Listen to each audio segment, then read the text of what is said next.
എല്ലാവർക്കുള്ള ഒരു ഡൗട്ടാണ്, സ്റ്റോക്ക് മാർക്കറ്റിൽ direct invest ചെയ്യണോ അതോ മ്യൂച്വൽ ഫണ്ട് ചെയ്യണമോ എന്നുള്ളത്. ഇതിൽ ഏതാണ് നല്ലത്? നല്ലതെന്ന് പറയുമ്പോൾ പല രീതിയിൽ നല്ല കാര്യങ്ങളാണ്. പ്രോഫിറ്റ് കൂടുതൽ കിട്ടുക എന്ന് പറഞ്ഞു കഴിഞ്ഞാൽ അതൊരു നല്ല കാര്യം തന്നെയാണ്. കുറഞ്ഞ സമയം കൊണ്ട് കുറേ പ്രോഫിറ്റ് കിട്ടുക എന്ന് പറഞ്ഞാൽ അതൊരു നല്ല കാര്യങ്ങൾ തന്നെയാണ്. അതുപോലെ തന്നെ ഒരു പണിയെടുക്കാതെ വെറുതെ ഇരുന്ന് പൈസ ഇൻവെസ്റ്റ് ചെയ്ത് വെൽത്ത് ജനറേറ്റ് ചെയ്യുക എന്ന് പറയുന്നതും നല്ല കാര്യം തന്നെയാണ്, അല്ലേ? അപ്പോൾ നല്ലത് ഏതെന്ന് ചോദിച്ചു കഴിഞ്ഞാൽ ഞാൻ പറയും നല്ലത് സ്റ്റോക്ക് മാർക്കറ്റ് ഇൻവെസ്റ്റ്മെന്റ് തന്നെയാണ്. പക്ഷേ കുറച്ചുകൂടി കാര്യം അറിഞ്ഞു കഴിഞ്ഞാൽ നിങ്ങൾ പറയും ചിലപ്പോൾ മ്യൂച്വൽ ഫണ്ടാണ് നല്ലതെന്ന്. അപ്പോൾ എന്തൊക്കെ കാര്യങ്ങളാണ് ഇതിൽ ശ്രദ്ധിക്കേണ്ടത്, ഏതിലാണ് ഇൻവെസ്റ്റ് ചെയ്യുന്നത് നിങ്ങൾക്ക് കൂടുതൽ മെച്ചം, അല്ലെങ്കിൽ നിങ്ങൾക്ക് കുറച്ചും കൂടി നിങ്ങളുടെ കാര്യങ്ങൾ അനുസരിച്ച് ഏറ്റവും ബെറ്റർ ഏതാണെന്ന് ഈ വീഡിയോ കഴിയുമ്പോഴേക്കും ആ കാര്യത്തിൽ നമുക്കൊരു ഡിസിഷൻ മേക്ക് ചെയ്യും. അതിനു മുന്നേ ബിഗിനേഴ്സിന് വേണ്ടിയിട്ട് ഞാൻ പറയുകയാണ്, എന്താണ് മ്യൂച്വൽ ഫണ്ട് ഇൻവെസ്റ്റ്മെൻറ്റ്സ്? നമ്മൾ ഈ IPL ഒക്കെ കാണുമ്പോൾ അതിൻ്റെ ഇടയ്ക്ക് സച്ചിൻ്റെയൊക്കെ പരസ്യങ്ങൾ നമ്മൾ കണ്ടിട്ടുണ്ട്, മ്യൂച്വൽ ഫണ്ടിൽ ഇൻവെസ്റ്റ് ചെയ്യൂ. ആൻഡ് ഓൾസോ ലാസ്റ്റ് ഒരു ഡിസ്ക്ലെയിമർ വരും, mutual funds subject to market risk എന്നൊക്കെ പറഞ്ഞുകൊണ്ട്. അപ്പോൾ അതൊക്കെ നമ്മൾ കണ്ടിട്ടുള്ള കാര്യമാണ്. അപ്പോൾ മ്യൂച്വൽ ഫണ്ട് എന്ന് പറഞ്ഞാൽ എന്താണ്? നമ്മുടെ പൈസ സ്റ്റോക്ക് മാർക്കറ്റിൽ തന്നെയാണ് ഇൻവെസ്റ്റ് ആവുന്നത്. പക്ഷെ എന്നിരുന്നാലും വലിയ വലിയ സെലിബ്രിറ്റീസൊക്കെ ഇതിനെ ബേസ് ചെയ്തിട്ട് അഡ്വർടൈസ്മെൻറ്റ് ചെയ്യാറുണ്ട്. അപ്പോൾ എന്തുകൊണ്ടായിരിക്കും? എന്താണ് മ്യൂച്വൽ ഫണ്ടിൽ നടക്കുന്നത്? എന്താണ് മ്യൂച്വൽ ഫണ്ട് കൂടുതൽ ആളുകൾ പ്രൊമോട്ട് ചെയ്യുന്നത്? അതിനു മുമ്പ് സ്റ്റോക്ക് ഇൻവെസ്റ്റ്മെൻറ്റ് എന്താണെന്ന് നമുക്ക് നോക്കാം. എന്താണ് സ്റ്റോക്ക് മാർക്കറ്റിൽ ഇൻവെസ്റ്റ് ചെയ്യാന്ന് ചോദിച്ചാൽ, അതായത് നമ്മൾ റിലയൻസ് അല്ലെങ്കിൽ HDFC bank, L&T, Apollo, Adlux, Cipla അങ്ങനെയുള്ള നല്ല നല്ല വലിയ വലിയ കമ്പനികളിൽ നമ്മൾ ഡയറക്റ്റ്ലി ഇൻവെസ്റ്റ് ചെയ്യുന്നതിനെയാണ് ഞാൻ സ്റ്റോക്ക് മാർക്കറ്റിൽ ഇൻവെസ്റ്റ് ചെയ്യുന്നത് എന്നതുകൊണ്ട് ഉദ്ദേശിച്ചത്. അതായത് ഇങ്ങനെയുള്ള കമ്പനികളുടെ ഷെയറുകൾ നമ്മൾ ബൈ ചെയ്ത് നമ്മുടെ പോർട്ട്ഫോളിയോയിൽ കീപ്പ് ചെയ്യുന്നു. 5, 10, 20 വർഷങ്ങൾക്ക് ശേഷം ഇതിൻ്റെ പ്രൈസ് കൂടുമ്പോൾ നമ്മളത് വിറ്റ് പൈസയായിട്ട് നമ്മുടെ ആവശ്യങ്ങൾക്ക് ഉപയോഗിക്കുന്നു, അല്ലെങ്കിൽ നമുക്ക് റിട്ടയർഡ് ആകുമ്പോഴേക്കും നമ്മുടെ കയ്യിലൊരു വലിയ ഫണ്ട് എത്തുന്നു എന്നുള്ളതാണ്. ഇനി എന്താണ് മ്യൂച്വൽ ഫണ്ട് എന്ന് പറഞ്ഞാൽ? മ്യൂച്വൽ ഫണ്ട് എന്ന് പറഞ്ഞു കഴിഞ്ഞാൽ നമ്മൾ ഒരിക്കലും നമ്മുടെ പോർട്ട്ഫോളിയോയിൽ സ്റ്റോക്കുകൾ ആഡ് ചെയ്യുന്നില്ല. നമ്മുടെ പൈസ വളരെ സേഫായിട്ട് ഒരാളുടെ കയ്യിൽ നമ്മുടെ പൈസ ഹാൻഡിൽ ചെയ്യാൻ കൊടുക്കുന്നു. അദ്ദേഹമാണ് ആ ഒരു പൈസ ഹാൻഡിൽ ചെയ്ത് കറക്റ്റായിട്ട് സ്റ്റോക്കുകളൊക്കെ ഇൻവെസ്റ്റ് ചെയ്ത് നമുക്ക് പ്രോഫിറ്റ് ജനറേറ്റ് ചെയ്ത് തരുന്നത്. അപ്പോൾ ഇവിടെ നമ്മൾ ഡയറക്റ്റ്ലി സ്റ്റോക്ക് മാർക്കറ്റിൽ ഇൻവെസ്റ്റ് ചെയ്യുമ്പോൾ നമ്മൾ ശ്രദ്ധിക്കേണ്ട ഒരുപാട് കാര്യങ്ങളുണ്ട്. ഇത് പറഞ്ഞാൽ തന്നെ നിങ്ങൾ ഇപ്പം തന്നെ ഇവിടുന്ന് ഓടാനുള്ള ചാൻസ് ഉണ്ട്. എന്താണ്? ഒന്നാമത്തെ കാര്യം, സ്റ്റോക്ക് മാർക്കറ്റിൽ ഇൻവെസ്റ്റ് ചെയ്യുമ്പോൾ മികച്ച കമ്പനികൾ ഏതാണെന്ന് റിസർച്ച് ചെയ്ത് കണ്ടുപിടിക്കണം. അവരുടെ റിസൾട്ടുകൾ, അവരുടെ ന്യൂ പ്രൊജക്റ്റുകൾ, അവർ ഫ്യൂച്ചറിൽ ചെയ്യാൻ പോകുന്ന കാര്യങ്ങൾ, ഇനി സെയിൽസുള്ള കമ്പനികളാണെങ്കിൽ അവരുടെ സെയിൽസ് ഗ്രോത്ത് എങ്ങനെയായിരിക്കും, ഇങ്ങനെയുള്ള പല കാര്യങ്ങളും നിങ്ങൾ റിസർച്ച് ചെയ്ത് കണ്ടുപിടിക്കണം. കണ്ടുപിടിച്ചാൽ മാത്രം പോരാ, റൈറ്റ് ടൈമിൽ ഇൻവെസ്റ്റ് ചെയ്യണം. അതായത് ഓവർ വാല്യൂ ആയിട്ട് നിൽക്കുന്ന ഒരു സ്റ്റോക്കിൽ കൊണ്ട് ഇൻവെസ്റ്റ് ചെയ്യാതെ, അല്ലെങ്കിൽ മാർക്കറ്റ് മുകളിൽ നിൽക്കുമ്പോൾ ഡിസ്ട്രിബ്യൂഷൻ നടക്കുന്ന ഒരു സ്റ്റേജിൽ കൊണ്ട് ഇൻവെസ്റ്റ് ചെയ്യാതെ പ്രോപ്പർ ടൈമിൽ നിങ്ങൾക്ക് ഇൻവെസ്റ്റ് ചെയ്യാനായിട്ട് സാധിക്കണം. പക്ഷേ മ്യൂച്വൽ ഫണ്ടിൽ നിങ്ങൾ കമ്പനികൾ റിസർച്ച് ചെയ്യാൻ പോകേണ്ട ആവശ്യമില്ല, നിങ്ങൾ കറക്റ്റ് സമയത്ത് ഇൻവെസ്റ്റ് ചെയ്യാൻ പോകേണ്ട ആവശ്യമില്ല, ഒരു പ്രശ്നമില്ല. നമ്മുടെ ഫണ്ട് മാത്രം മതി. അതിന് വേണ്ടിയിട്ട് മ്യൂച്വൽ ഫണ്ട് ഹാൻഡിൽ ചെയ്യുന്ന ആ ഒരു ഫേം കറക്റ്റായിട്ട് അത് അലോക്കേറ്റ് ചെയ്യും എന്നുള്ളത് തന്നെയാണ്. പിന്നെ ഒന്നാമത്തെ കാര്യം, നമ്മൾ ഹിസ്റ്ററി എടുത്ത് പരിശോധിക്കുകയാണെങ്കിൽ മ്യൂച്വൽ ഫണ്ടുകളിൽ ലോസ് വന്നവർ ആരും തന്നെ ഇല്ല എന്ന് വേണമെങ്കിൽ പറയാം. അല്ലെങ്കിൽ വളരെ റെയറായിട്ട് നിങ്ങൾ സ്കാമുകളൊക്കെ കണ്ടുപിടിച്ചിട്ടുണ്ടെങ്കിലേ ഉള്ളൂ. അല്ലാതെ മ്യൂച്വൽ ഫണ്ടിൽ ഇൻവെസ്റ്റ് ചെയ്ത് ആരുടെയും പൈസ ഇന്നേ വരെ പോയിട്ടില്ല. പോയിട്ടുള്ളവരുണ്ടെങ്കിൽ തീർച്ചയായിട്ടും കമൻറ്റ് ചെയ്യട്ടെ. എൻ്റെ അറിവിൽ പോയിട്ടില്ല എന്നുള്ളതാണ്. അപ്പോൾ ഈ ഒരു 2 കാര്യത്തിൽ ഏറ്റവും ബെനിഫിറ്റ് എന്തിനു തന്നെയാണ്? വെറുതെ ഇരുന്ന് പൈസ കിട്ടുക എന്ന് പറയുന്നത് നല്ല കാര്യമെന്ന് ഞാൻ പറഞ്ഞതുപോലെ, ഒരു പണി എടുക്കാതെ വെറുതെ ഇരുന്ന് വെൽത്ത് ജനറേറ്റ് ചെയ്യുന്നതാണ് നല്ലത്, അല്ലേ? അങ്ങനെ നോക്കുമ്പോൾ മ്യൂച്വൽ ഫണ്ട് തന്നെയാണ് നല്ലത്. പക്ഷേ അവിടെ വേറൊരു കാര്യമുണ്ട്. അവിടെ എന്താണ്? അവിടെ വളരെ ലിമിറ്റഡ് ആയിട്ടുള്ള പ്രോഫിറ്റാണ് നമുക്ക് കിട്ടാനുള്ള ചാൻസ് ഉള്ളൂ. പക്ഷേ സ്റ്റോക്കിൽ നമ്മൾ ഇൻവെസ്റ്റ് ചെയ്യുമ്പോൾ നമ്മൾ അവിടെ ടൈമും നമ്മുടെ സമയവും നമ്മുടെ നോളജും എല്ലാം സ്പെൻഡ് ചെയ്യുന്നതുകൊണ്ട് തന്നെ അവിടെ നമുക്ക് റിട്ടേൺ കുറച്ച് കൂടുതൽ കിട്ടാനുള്ള ചാൻസും ഭയങ്കര ഹൈ ആണ്. അപ്പോൾ നിങ്ങളൊരു പ്രൊഫഷണൽ ആണെങ്കിൽ, അല്ലെങ്കിൽ നിങ്ങൾക്ക് വേറെ ജോലിയുണ്ട്, നിങ്ങൾക്ക് വളരെ ആക്റ്റീവായിട്ട് ട്രേഡിങ്ങിൽ ഇരിക്കാൻ പറ്റില്ല, അല്ലെങ്കിൽ ജോലി ഉണ്ടായാലും കുഴപ്പമില്ല, നിങ്ങൾക്ക് മാനേജ് ചെയ്യാൻ പറ്റുന്നുണ്ടെങ്കിൽ നിങ്ങൾക്ക് സ്റ്റോക്കായിട്ട് മുന്നോട്ട് പോകാം, സ്റ്റോക്ക് മാർക്കറ്റ് ഇൻവെസ്റ്റിംഗ് ആയിട്ട് മുന്നോട്ട് പോകാം.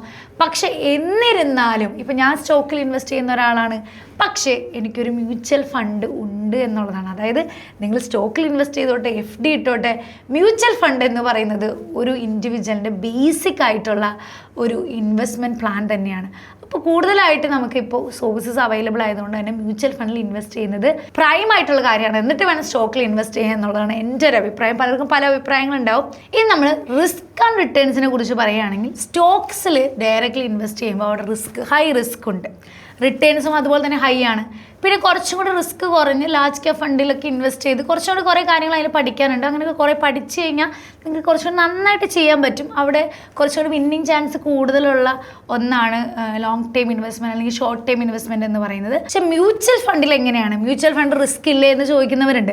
മ്യൂച്വൽ ഫണ്ട് പല രീതിയിൽ നമുക്ക് ഡിവൈഡ് ചെയ്യാനായിട്ട് സാധിക്കും. അതായത് റിസ്ക് ഉള്ള ഫണ്ടുകളുണ്ട്, റിസ്ക് കുറഞ്ഞ ഫണ്ടുകളുണ്ട്, രണ്ട് ബാലൻസ്ഡ്, അതായത് റിസ്ക് കുറഞ്ഞതും കൂടിയും തമ്മിലുള്ള ബാലൻസ്ഡ് ആയിട്ടുള്ള ഫണ്ടുകൾ അവൈലബിൾ ആണ്. അപ്പോൾ അതൊക്കെ ഏതൊക്കെയാണെന്ന് ഞാൻ കാണിച്ചു തരാം. പക്ഷേ കമ്പാരിറ്റീവ്ലി സ്റ്റോക്ക് ഇൻവെസ്റ്റിങ്ങിനേക്കാളും കുറച്ചും കൂടി റിസ്ക് കുറവ് മ്യൂച്വൽ ഫണ്ടിന് ഉണ്ട് എന്നുള്ളതാണ്. കാരണം എന്താണ്, നമ്മൾ ഇതിനെക്കുറിച്ചൊന്നും അറിയേണ്ട ആവശ്യമില്ല, നമ്മൾ റിസ്ക് എടുക്കേണ്ട ആവശ്യമില്ല. റിസ്ക് ഫുൾ എന്താണ്, ഇത് കൈകാര്യം ചെയ്യുന്ന ആ ഒരു മ്യൂച്വൽ ഫണ്ട് ഫേമിനാണ്. അപ്പോൾ റിസ്കിൻ്റെ കാര്യം പറഞ്ഞ പോലെ തന്നെ നമുക്ക് സമയം, അതായത് നമ്മളൊരു പ്രൊഫഷണലാണ്, നമുക്ക് കൂടുതൽ കാര്യങ്ങൾ ചെയ്യാനുണ്ട്, നമുക്കിതിൽ കോൺസെൻട്രേറ്റ് ചെയ്യാൻ സമയമില്ലെങ്കിൽ തീർച്ചയായും നിങ്ങളൊരു മ്യൂച്വൽ ഫണ്ട് തുടങ്ങുക എന്നുള്ളത് തന്നെയാണ്. ഇപ്പോൾ നോക്കി, ഇത് ഹോം ഫസ്റ്റ് ഫിനാൻസ് എന്ന് പറയുന്ന ഒരു കമ്പനിയുടെ ചാർട്ടാണ്.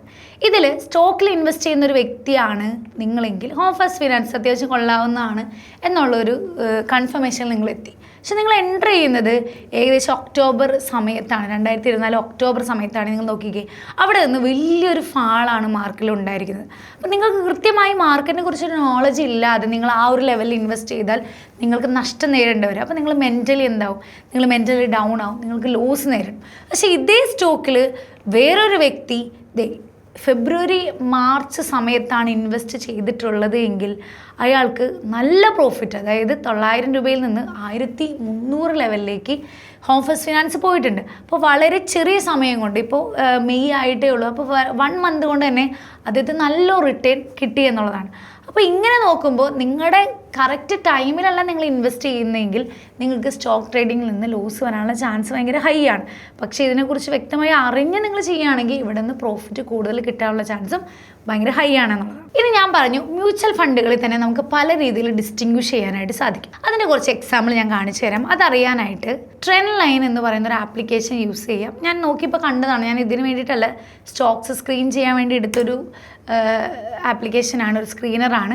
പക്ഷേ ഇവിടെ ഞാനൊരു മ്യൂച്വൽ ഫണ്ട് എന്ന് പറയുന്ന ഒരു ഓപ്ഷൻ നമുക്കിവിടെ കാണാനായിട്ട് സാധിക്കും. അതെടുത്ത് നോക്കുമ്പോൾ കണ്ട top multi and flexi cap mutual fund 2025 എന്ന് ഇവിടെ നമുക്ക് കാണാം. അതിൽ ലാർജ് ക്യാപ് ഫണ്ട്സ്. എന്താണ് ലാർജ് ക്യാപ് ഫണ്ട്? അതായത് എസ്റ്റാബ്ലിഷ്ഡ് കമ്പനി, ഓൾറെഡി ഞാനിപ്പോഴും ലാർജ് ക്യാപ് ഫണ്ടുകൾ എന്ന് പറയുന്ന പോലെ ഓൾറെഡി വളർന്ന് പന്തലിച്ച് നിൽക്കുന്ന, സ്റ്റിൽ ഫലം പുറപ്പെടുവിക്കുന്ന വൃക്ഷങ്ങൾ എന്ന് പറയുന്ന പോലെ അങ്ങനെയുള്ള വലിയ കമ്പനികളെയാണ് നമ്മൾ ലാർജ് ക്യാപ് ഫണ്ട് എന്ന് പറയുന്നത്. അപ്പോൾ ഇവിടെ എന്താണ്, എസ്റ്റാബ്ലിഷ്ഡ് കമ്പനികളായതുകൊണ്ട് തന്നെ ഇവിടുത്തെ റിസ്ക് വളരെ കുറവാണ്.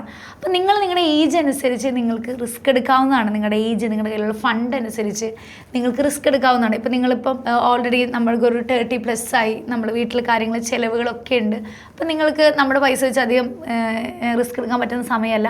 അതാണെങ്കിൽ നിങ്ങൾക്ക് ലാർജ് ക്യാപ് ഫണ്ടുകൾ ചൂസ് ചെയ്യാം. അല്ല നിങ്ങൾ ജോലിയിൽ കയറിയിട്ടുള്ളൂ, നിങ്ങളൊരു 20s എങ്കിൽ നിങ്ങൾക്ക് എന്ത് ചെയ്യാം, കുറച്ചുകൂടി റിസ്ക് ഉള്ള ഫണ്ടുകൾ. എന്താണ് റിസ്ക് ഉള്ള ഫണ്ടുകൾ? ഒന്ന് ലാർജ് ക്യാപ് ഫണ്ട് ഞാൻ ഓൾറെഡി പറഞ്ഞു, എസ്റ്റാബ്ലിഷ്ഡ് കമ്പനികളാണ്, ലോ റിസ്ക് ആണ്, കൺസിസ്റ്റൻറ്റ് റിട്ടേൺ ആണ്. അവിടെ ഹൈ റിട്ടേൺ ഒന്നുമില്ല, നമ്മൾ കൊടുക്കുന്ന പൈസയ്ക്ക് നമുക്ക് റിട്ടേൺ കിട്ടുമെന്നുള്ളതാണ്. നമ്മളിവിടെ സെലക്ട് ചെയ്യുമ്പോൾ ഇതിൻ്റെ ലാർജ് ക്യാപ് ഫണ്ടുകൾ കറസ്പോണ്ടിങ് ആയിട്ടുള്ള ഏതൊക്കെയാണ് ലാർജ് ക്യാപ് ഫണ്ടുകൾ ഇവിടെ കാണാൻ പറ്റും.